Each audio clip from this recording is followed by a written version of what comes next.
It's September 25th, 2003, and it's one of those crisp fall mornings in Washington State. You know, when you open the window just a little bit and you can feel the season starting to change. And it almost feels refreshing.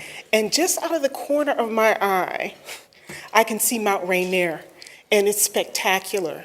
It's a mountain, actually it's an active volcano that stands about 14,000 feet and dominates the southeastern horizon in the Seattle-Tacoma area. And it's so close that you almost feel like you can reach out and touch it. It really does look like those postcards. But that's enough of that. It's Tuesday and it's about 7:45 a.m. and I need to get back to my work. And there's a stack of papers on my desk that I should have graded last night. And I plop down the Tacoma News Tribune on that stack and look at the headlines, then turn on KWJZ, the jazz station, and want to get some of the world news. And I quickly start going through my morning routine, checking my email. And you've just won the Publishers Sweepstakes, award something or other, and delete, get back in the game. 60-day supply of to enlarge a body part that I don't even have. And send this email to 500 people in the next 2 minutes or you're doomed. Doomed. But I'm going to take my chances. Well, here's an email from a student. Well, maybe that's important. Dr. West, I'm not coming to class tomorrow because I'm just trifling for no particular reason. So if you talk about anything important, could you send me the notes? I'm gonna need my second cup of coffee before I can answer that email. But here's an email from Deborah, and I don't recognize the name, probably more spam. And it starts off, my name is Deborah Reed. You don't know me, but one of my friends told me about your new book that's coming out. Now I'm married, I'm about 37 years old, and I'm married to this executive. He makes a lot of money, but he's verbally and emotionally abusive. Doesn't hit me though. Can you tell me anything that I can do about this problem? I'll get your book, and can you tell me how to heal?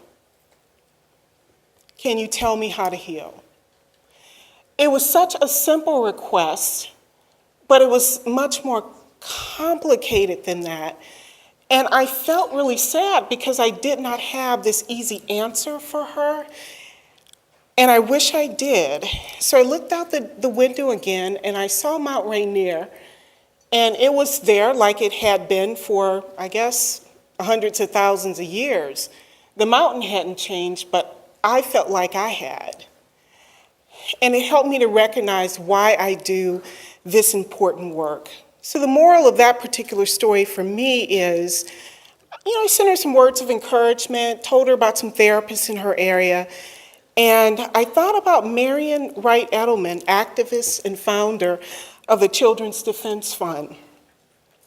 And when she said, to paraphrase her, we must not, in trying to think about how we can make big differences, ignore the small daily differences that we can make over time, add up to big differences that we often cannot foresee. So I've thought a lot about healing since then, actually. And in our brief time together, I want to share some things that I've learned on my healing journey with you and doing the research and talking with survivors. So I don't want to belabor this point, but the previous doctor talked a lot about post-traumatic stress disorder. Now, that comes from the big book, Diagnostical and Statistical Manual of Mental Disorders. So I'll put on my professor hat for a minute. And what that tells us is the direct personal experience of an event that involves actual or threatened death or serious injury, or other threat to one's physical integrity, or witnessing an event that involves death, injury, or threat to the physical integrity of another person, or learning about unexpected or violent death, serious harm, or threats of death or injury experienced by a family member or other close associate. The person responsible for the event must involve intense fear, helplessness, or horror. Okay, that's well enough.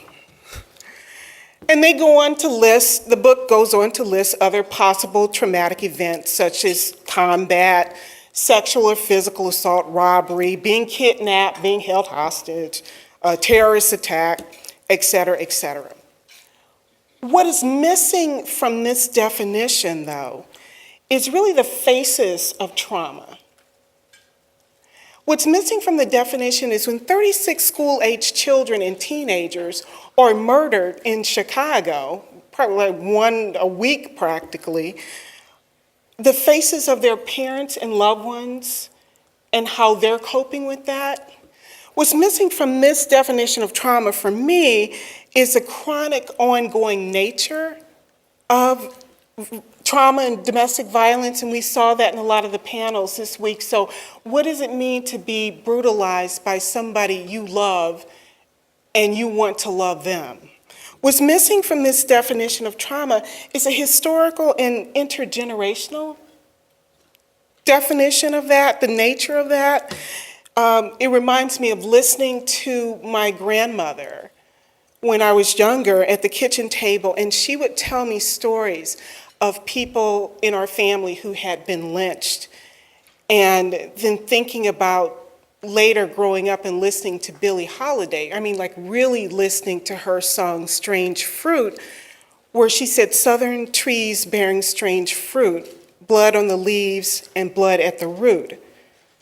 Black bodies swinging in the southern breeze, the bulging eyes and the twisted mouth, scent of magnolias, sweet and fresh, then the sudden smell of burning flesh."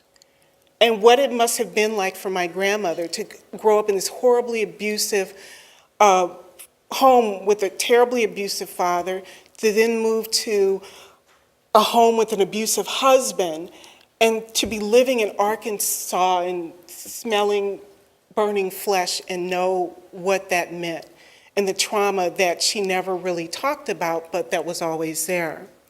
What's missing from this definition for me is a subtle trauma, racial microaggressions that we encounter in our lives. You know, those indignities that kind of tell you that you're not even quite human. Sort of when you get arrested on your own front porch after you prove that you are really the owner of that property.